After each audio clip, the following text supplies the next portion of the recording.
je vous le donne. Pas de pierre, pas de construction. Pas de construction, pas de palais. Pas de palais, pas de palais. Ah, attendez, je vous rends vos souliers parce que j'ai peur de vous les agrandir. Ah, mais vous me les abîmez, dites donc. Vous me dites, l'autre folle va rappliquer, l'autre folle va rappliquer. Moi, je vois arriver une femme, je me dis, c'est elle, c'est la folle. De qui il parle là? Merci la gueuse.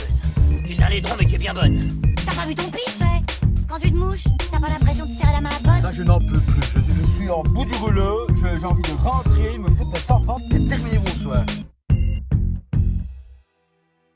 The Batman, un film du cinéaste Matt Reeves, au casting Robert Pattinson, Zoe Kravitz, l'excellentissime Paul Dano, le méconnaissable Colin Farrell, mais aussi Andy Serkis, Matt Reeves oblige, Jeffrey Wright, et une pléiade d'autres acteurs, également Barry Keoghan, John Turturro, Peter Skarsgård, et j'en passe. 2 années à arpenter les rues en tant que Batman et à insuffler la peur chez les criminels ont mené Bruce Wayne au cœur des ténèbres de Gotham City. Avec seulement quelques alliés de confiance, Alfred Pennyworth ainsi que le lieutenant James Gordon, parmi le réseau corrompu de fonctionnaires et de personnalités de la ville, le justicier solitaire s'est imposé comme la seule incarnation de la vengeance parmi ses concitoyens. Lorsqu'un tueur s'en prend à l'élite de Gotham par une série de machinations sadiques, une piste d'indices cryptiques envoie le plus grand détective du monde sur une enquête dans la pègre où il rencontre des personnages tels que Selina Kyle,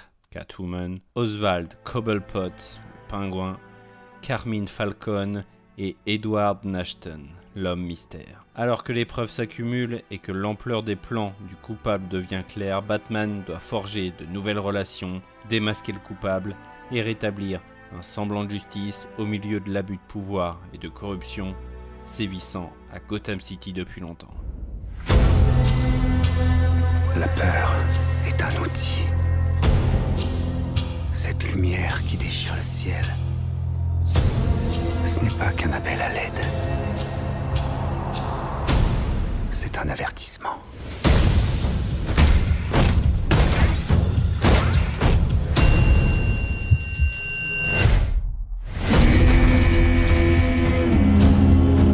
Je cherchais à vous joindre. Qu'est-ce que vous avez fait? C'est une vraie poudrière. Et Riddler et l'étincelle. Je m'en sortirai toute seule. Dis donc, tu mérites ta réputation, toi. On n'est peut-être pas si différents. Qui êtes-vous là-dessous? Je suis la vengeance.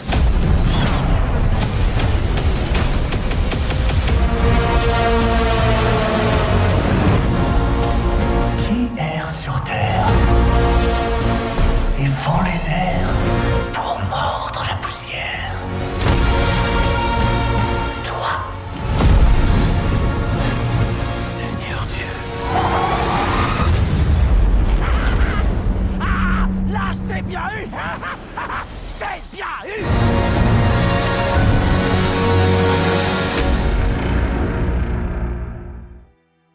The Batman, c'est la vision d'un cinéaste américain qui, pour sa 7e réalisation, met la main sur un univers complètement fou avec The Batman. Matt Reeves a su imposer sa patte. Quel projet, quelle ampleur, quelle justesse dans le métrage. The Batman était à sa sortie l'une de mes plus grosses attentes, j'en ai profité. J'ai vu le film 2 fois en salle et à nouveau 2 fois depuis sa sortie en VOD et Blu-ray. The Batman, un bloc de 3 heures et il fallait au moins ça pour présenter la quantité de personnages et de décors du film. Matt Reeves s'approprie l'univers et y donne vie. Il construit des personnages emblématiques, construit et présente un Batman jeune, apprenant et débutant, avec une Batmobile qui ne manque pas d'impressionner par son visuel et sa vélocité. The Riddler vient orchestrer une machination profonde, ingénieuse et tordue, incarnée par un Paul Dano qui crève l'écran et volerait presque la vedette à Robert Pattinson, qui ne déçoit pas en Batman mais qui mériterait d'être plus approfondi en Bruce Wayne. Le cinéaste n'oublie pas de nous instaurer un Gotham plus sombre, plus crade, plus violent que ce à quoi j'aurais pu m'attendre pour mon plus grand plaisir. Je n'ai qu'une seule envie, c'est d'en découvrir encore plus de cette ville, de cet univers, et ça tombe bien, la série de Pingouins est là.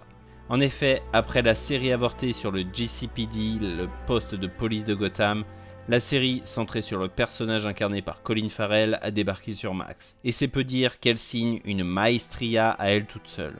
Se déroulant à la suite directe du film, on y suit les aventures de Oz dans une série à la Scarface très violente centrée sur la pègre de Gotham et les relations de la famille Falcone, de Oz et du clan Maroni. À l'heure où je parle, la série n'est toujours pas terminée, tous les épisodes n'ont pas été dévoilés, mais il semblerait qu'elle fasse la jonction entre les deux films pour amener à l'intrigue de la suite qui est prévue, elle, pour 2026 dans les salles. Intrigue qui n'est pas pour me déplaire, au contraire, alors que le réalisateur explore une période peu mise en avant dans différents médiums, mis à part les comics bien sûr. Sur les débuts du Chevalier Noir, il semblerait, selon des rumeurs, corrélé avec les faits, le film intègre de nombreux antagonistes très centrés sur la pègre, encore une fois Carmine Falcone, le Pingouin, les Maroni, et il se pourrait que le second opus se concentre sur la Cour des Hiboux, un arc lancé en 2011 dans les comics qui révèle l'existence d'une société secrète qui contrôle Gotham depuis des siècles. Si ces rumeurs disent vrai, mon Dieu, on n'est pas prêt pour ce qui arrive. Pour conclure sur le film, une maestria de réalisation, un chef-d'œuvre absolu, un plaisir de dingue à regarder le film, même après 3 visionnages. Plus d'1 an que je ne l'avais pas vu et j'ai voulu le remater absolument avant de me lancer sur la série Pingouin. Et quel kiff encore! Les incarnations de tous les personnages, Colin Farrell méconnaissable, qui livre une performance hallucinante, les musiques, la bande originale du film est géniale, en remettant en plus la lumière sur un titre de Nirvana qui colle parfaitement au ton et à l'ambiance du film. Mais bien sûr, la musique, le thème de The Batman qu'on doit à Michael Giacchino, avec ses notes qui reviennent encore et qui s'intensifient, la bande originale n'est pas loin d'être l'une des meilleures réalisées ces dernières années. La qualité narrative alliée à la qualité plastique et visuelle du film n'est plus à démontrer. Le film a su se différencier de l'univers de Christopher Nolan tout en gardant l'âme et en proposant un métrage de qualité et d'une intensité poignante. Soyez sages, voyez des films, voyez The Batman et The Pingouin et rendez-vous si tout va bien en 2026 pour la suite.